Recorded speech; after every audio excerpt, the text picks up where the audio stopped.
Medak అల్లర్లపై BJP జాతీయ ప్రధాన కార్యదర్శి కేంద్ర హోంశాఖ సహాయ మంత్రి బండి సంజయ్ ఆరా తీశారు.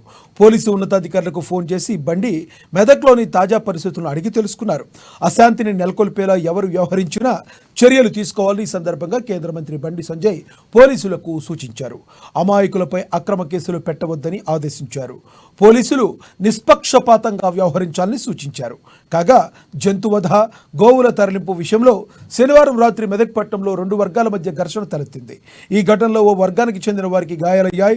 దీంతో మెదక్లో తీవ్ర ఉద్రిక్తత వాతావరణం చోటు చేసుకుంది. వెంటనే రంగప్రవేశం చేసిన పోలీసులు లాఠీ చార్జీ చేసి ఇరు వర్గాలను చెదరగొట్టారు.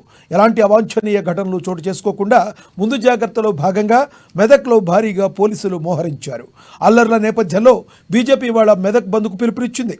ప్రస్తుతం మెదక్ వ్యాప్తంగా బంద్ ప్రశాంతంగా కొనసాగుతుంది. ఎలాంటి ఘర్షణలు చోటు చేసుకోకుండా పెద్ద ఎత్తున పోలీసులను రంగంలోకి దింపారు.